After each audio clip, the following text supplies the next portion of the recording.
when trying to protect my baby, I end up in jail and then losing complete access to my child for 2 years.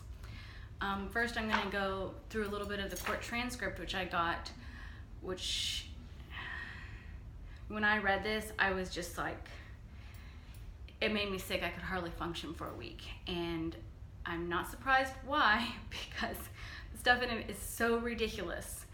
And I'm going to start with the guardian ad litem. Actually, first, I'm going to start with my attorney, who, by the way, just like totally violated all my rights and didn't do anything to help me. And this is the best part of his defense. The rest of it was a disaster. He refers to the dad and in the pronoun form, he doesn't refer to him as he switches to they.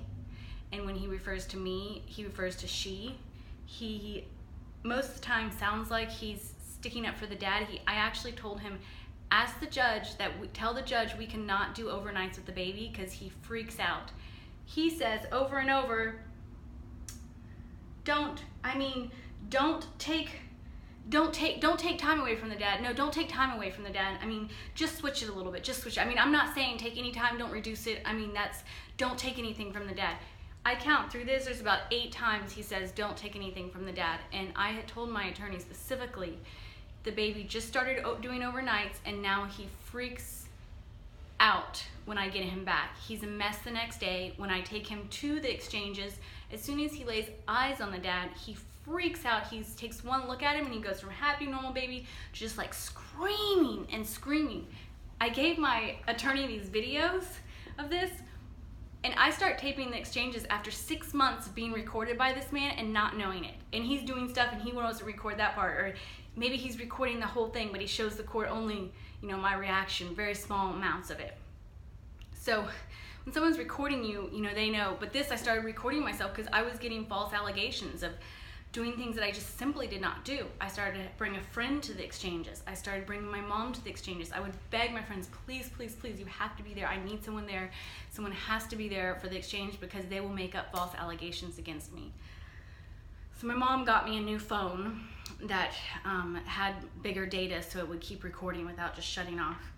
At the beginning of the hearing, my attorney says, he's talking about push it a day, don't take time away from the dad, don't take time. He says, I say to like 9 a.m., I was asking for an earlier exchange because they were having me do the exchange at a time that just was really hard on the baby and my work schedule. And so my attorney, Mr. Gilbreth, he says, right, we got it, I got it, don't take time from the dad. We're not saying that, but my goodness, I've been suggesting supervised exchanges. The guardian has been suggesting supervised exchanges for 2 months. And I had originally, before I knew any of this, like the corruption and the supervision, I said, these things that are happening in the exchanges are ridiculous. They are totally not true. I'm not following the dad out. I'm not harassing him. I'm not making stuff up. I'm not yelling at him. Just like absurd stuff. I blocked his car in. I remember that was one of them, and wouldn't let him out. I mean, I like drove behind the dad leaving one time. I didn't even know his car was there. I'm just leaving the parking lot. And I drive behind his car and I only see it's him. After I'm driving by, I was like, oh, that was his car. That's parking behind him and blocking him.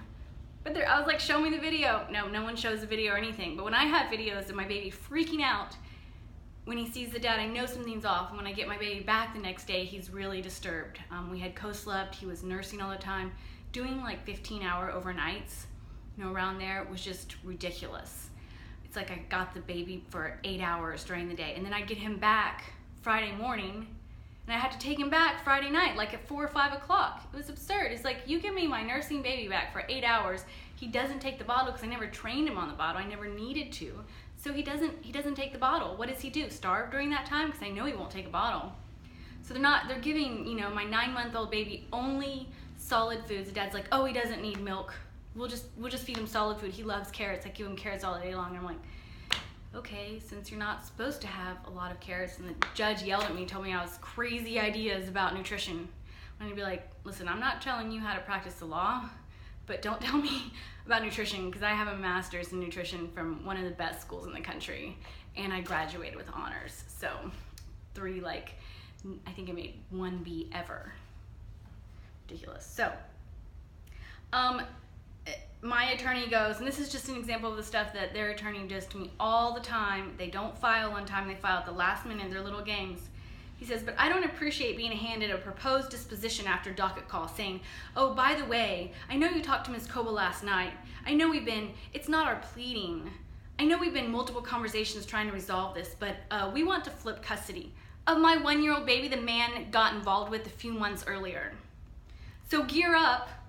I know you don't have any witnesses available because you hadn't planned on us switching custody. We thought we were here just for a temporary orders hearing, trying to get supervised exchanges, so all these false allegations didn't go on against my client. He goes, we know you don't have witnesses available. That's just not how you do these things. I suggest we try this thing in October.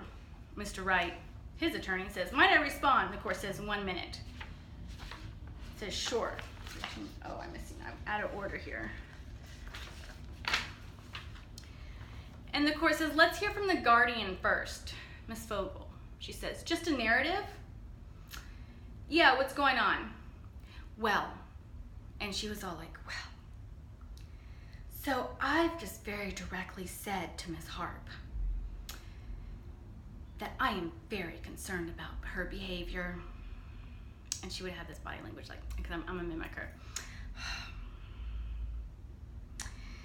I mean, she reported things that are so alarming just last week,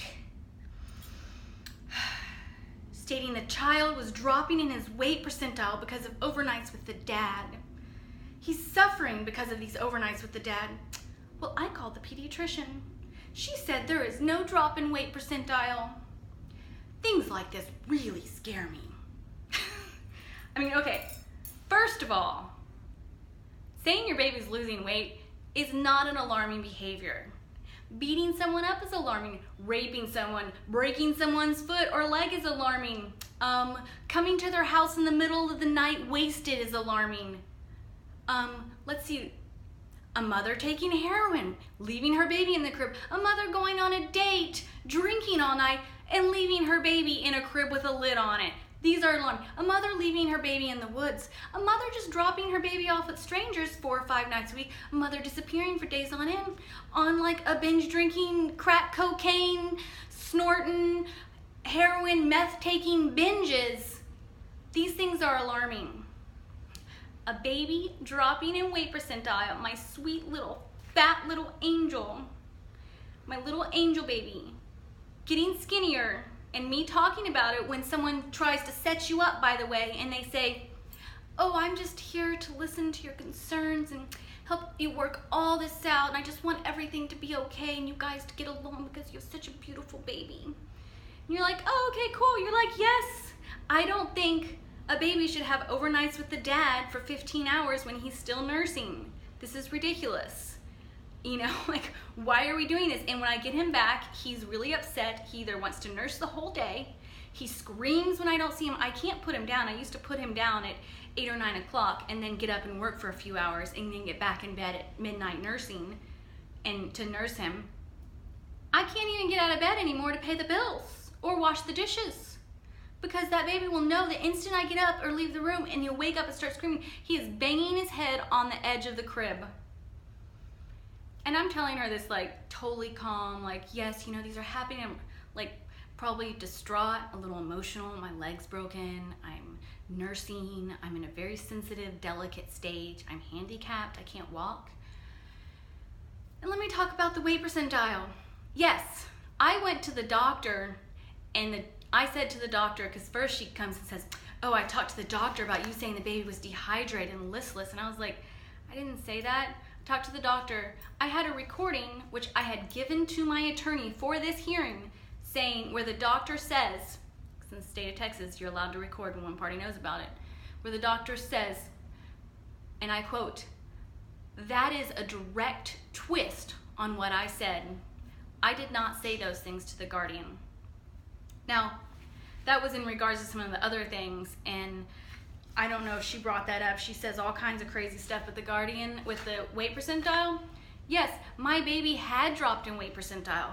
Before he was first taken away, he was between the 95th and 98th weight percentile since he was born. He's a fat little giant monster, and I maybe would have died 100 years ago giving birth to his like fat little bottom. So his little arms had shrunken. I knew he was lower weight. I took him to the doctor. He was in the 85th weight percentile. I didn't even find out until just recently. I got the medical records the first time after he went to the doctor from the dad. The dad took him away for a whole week. I didn't see him at all. Got a temporary restraining order on me for just like me just saying some stuff, let's just say I shouldn't have said. But I was in the same tone of voice I'm talking to you. I don't know how you do that. So I was mad, okay? I made some mistakes. But that is not a reason to take a baby from its mother permanently. Let me tell you, a woman is designed to get mad when her baby is being threatened. And I was being threatened and my baby was being threatened. So after the dad took him for 5 days and I didn't see him at all, 9 months old, 9 months. Never been away from me for more than 2 hours. Took him away for a flat week before I could get back in court to get him back. The baby went from 95th percentile to 75th. Now, if that's not a huge drop in weight in 5 days from Monday night to Friday morning, I don't know what is. That baby probably screamed and cried that whole week. I don't know what's wrong with a psychopath to take a baby, or a psychopathic woman, sociopath. It's not even psychopath or sociopath. Sociopath doesn't even know what they're doing. Evil people, to take a baby and that baby screams and cries, because I know my baby. He won't take a bottle. My mother is amazing with kids.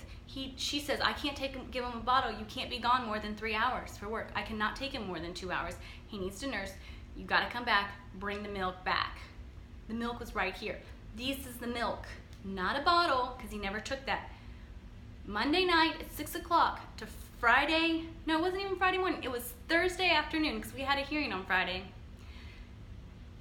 Monday to Tuesday, Tuesday to Wednesday, Wednesday to not even 3 48-hour periods, was that not even 72 hours, went down 20% in weight. They're the medical records. You cannot deny that. I'm sure this stupid bitch, and I'm sorry, I don't call people stupid bitches, especially not on YouTube, but when you take my baby away, a few years later it's going to come out. And I have evidence to back this up. So if anyone wants to fight me on it, I can bring them up and put them on the screen for you. So she tells them that she checked with a pediatrician and there is no drop in weight percentile. Let's just say 20% in 4 days. Now, maybe she was not very smart, and the dad, she probably went to the dad, and he's very clever. He's like wrong kind of clever. Instead of using it for good and improving everyone's lives, he uses it for bad. He probably showed her the 75th percentile to the 85th of the next time I took him to the doctor. All I knew was that I didn't even know they had taken him to that doctor that time. All I knew was that I knew they took him to the doctor, pardon me, but I didn't know his weight percentile had dropped down. That's a correction there. All I knew was that from the time that I had last seen the doctor, he's at 95th, and then he's at 85th just like a few months later. I was concerned. It's just like a mom thing. And let's just say, for the sake of argument, if I'm a judge and I'm believing the Guardian, I'm sorry, but the baby lost weight. The mom made up the baby lost weight. Man, that woman is crazy. Definitely down here on the level of degenerates. The drama level about this child is suffering. This is the Guardian ad litem again. Compared to the happy, healthy baby I've seen, and other people have seen, worries me. I've completed my investigation other than review a psych eval that might include a neurological test from his heart. My hope is that she can monitor the kind of emails and texts she sends to the family and get a realistic view of how her child is doing and not make accusations against people that turn out to be not credible. I mean, I'm really worried about this little boy. And she would look over at me like it was my fault. Like, I mean, let me tell you about body language.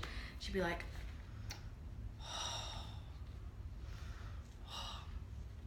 I'm sitting there, and the judge is there. She's like,